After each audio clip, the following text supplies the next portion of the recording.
साहब ये जो धूप है और जो रोशनी है घर के अंदर, इसका आर्किटेक्चर के अंदर, डिज़ाइन के अंदर इसकी कितनी अहमियत है और इसका कितना ख्याल रखा जाता है? अभी आप इस घर में अगर देखें तो आप एंटर हुए हैं तो इसमें एक बड़ी लाइट है लेकिन डायरेक्ट धूप नहीं आ रही।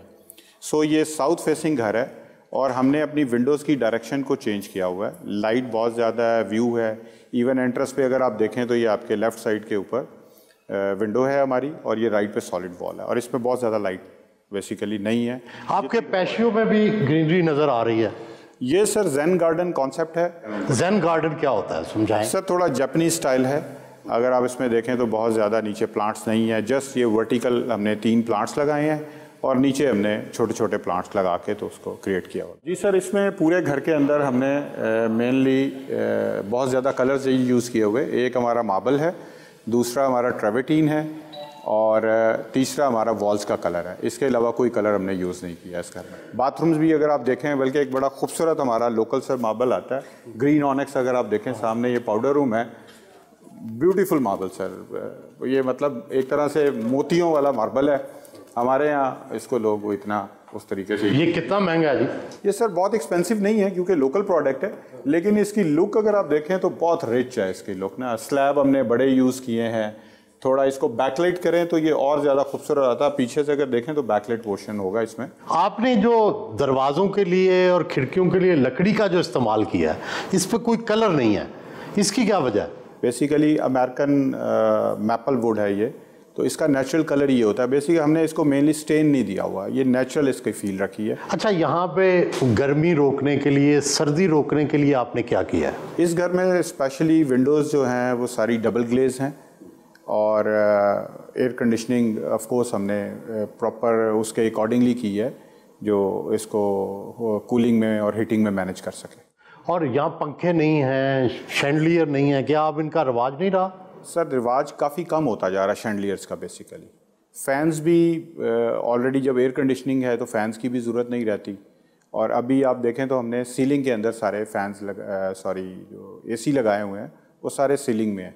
उससे हमारी दीवारें भी बिल्कुल नीट एंड क्लीन क्लियर हो जाती हैं। और पहले तो दीवारों को ये सजावट समझी जाती थी, अब नहीं?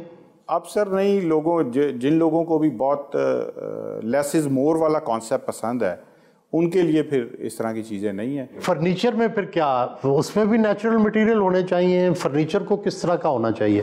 फर्नीचर इस घर के लिए तो सर स्पेशली हमने कस्टमाइज बिल्ड किया है। और अगर आप देखेंगे तो इसमें भी जो पर्ल वुड है और विनियर्स हैं, बहुत हाई क्वालिटी विनियर। लेकिन सारी लोकल लकड़ी है? लोकल लकड़ी है, लेकिन इसके विनियर्स जो हैं सर वो इम्पोर्टेड है बेसिकली। ओवरऑल सर अभी सीलिंग्स बहुत ज़्यादा सिंपल हम लोग बना रहे हैं। और अगर आप इसको देखें तो बिल्कुल ये भी सर फॉल सीलिंग्स ही हैं, लेकिन बहुत फ्लैट अब हो गई हैं। सिंपल सीलिंग्स हैं, बेसिक मेनली लाइट्स में डिफरेंट मोड हैं और बहुत सिंपल स्ट्रेट सीलिंग्स बिल्कुल अभी ये बन रही हैं। वो ज़्यादा अच्छी लुक देती हैं बजाय कि आप उसमें बहुत ज़्यादा डिटेल ऐड करें। गैलरी में बड़ी बहुत खुलेपन का इजहार है। बेसिकली सर इस डिज़ाइन में अगर हम देखें तो हमने बिल्कुल स्ट्रेट ग्रिड्स रखे हुए हैं। अगर आप इसकी गैलरी देखें तो बिल्कुल स्ट्रेट है, जिससे बड़ी ग्रैंडियर लुक है। इवन आप ड्राइंग और डाइनिंग का ग्रिड देखें, स्ट्रेट है। आप इससे एंटर होते हैं मेन डोर से, सामने हमारी लॉबी है और ये एक वाटर बॉडी हमने बनाया हुआ है, बड़ा अच्छा फाउंटेन, ग्रीनरी।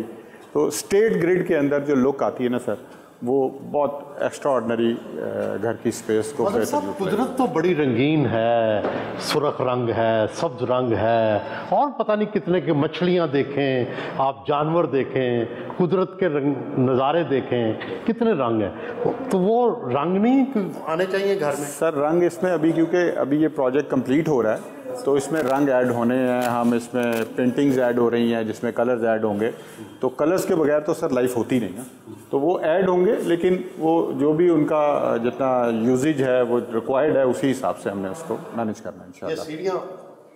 सीढ़ियाँ भी सर उसी तरह नेचुरल मार्बल, वुड, और स्पेशली आजकल आपको पता है लाइट का इफेक्ट जो है वो बहुत मैटर करता है। तो हर जगह इस पूरे घर में जो लाइट है वो बड़ी कंट्रोल लाइटिंग सिस्टम हमने, बल्कि ऑटोमेशन की सर आजकल टेक्नोलॉजी बहुत इन हो गई है, तो ये पूरा घर ऑटोमेटेड है, स्मार्ट कंट्रोल है, फ़ोन पे कंट्रोल करें आप इस घर को, कहीं से भी बैठ के दुनिया में इसकी लाइटिंग को कंट्रोल इजीली कर सकते हैं।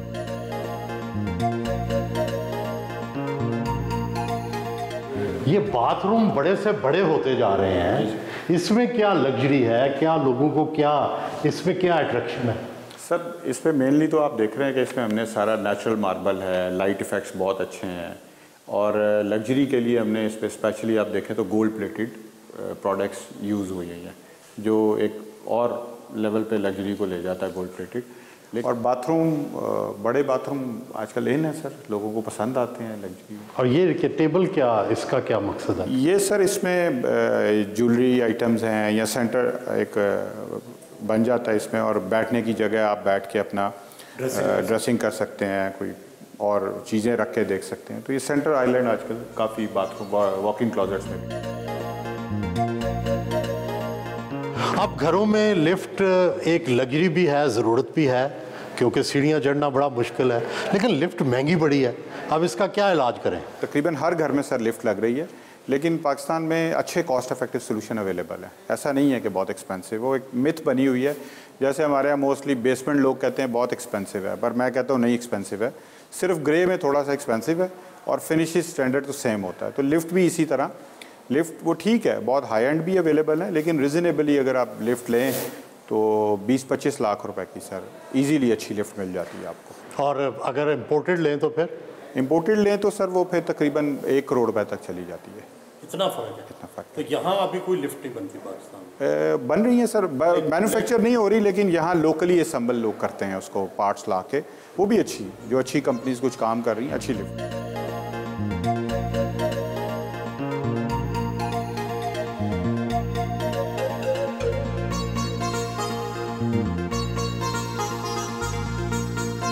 पाकिस्तान में लोग स्विमिंग पूल घर में बनाने से बड़ा डरते हैं, कहते हैं जी सीपेज हो जाती है, बड़े मसले हैं, महंगा भी है, आमतौर पर बेसमेंट में बनता है या ओपन में बने तब भी मसला है।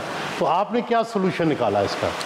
सर एक्सपेंसिव नहीं है, एक हमारे यहाँ एक चीज़ का वो उसको ऐड कर लेते हैं कि चीज़ें एक्सपेंसिव हैं, और सेम की भी कोई प्रॉब्लम नहीं है। हम मेरे ख्याल से अभी कोई तकरीबन 25 या 30 के करीब ऐसे घर बन रहे हैं जिनमें सबके अंदर स्विमिंग पूल है, और पिछले 8-10 साल से लोग यूज़ कर रहे हैं, ज़ीरो प्रॉब्लम है। और कहते हैं कि इससे मकान को भी नुकसान पहुंचता है, दीवारों को नुकसान पहुंचता है। नहीं सर, इसमें पूल में हम लोग ये करते हैं कि इसके पूल की जो कंक्रीट वॉल्स हैं उसके साथ एक एडिशनल चैनल डेवलप करते हैं, गैप रखते हैं कोई 2-3 फुट का, और ऊपर ये इसमें ना हमने स्लैब डाला हुआ है। अगर खुदा ना खास्ता कभी भी पूल में कोई प्रॉब्लम आती है तो उसके अंदर आप अंदर जाके पूरे चैनल में आप उसका ट्रीटमेंट कर सकते हैं। सो इंशाल्लाह इस तरह की सिचुएशन में नीचे क्या करते हैं? नीचे तो पूरा सॉलिड कंक्रीट बेड है ना सर, उसमें लीकेज के चांसेस ज़्यादातर नहीं होते, 95% चांसेस नहीं है। इसकी मेंटेनेंस कितनी महंगी है जी?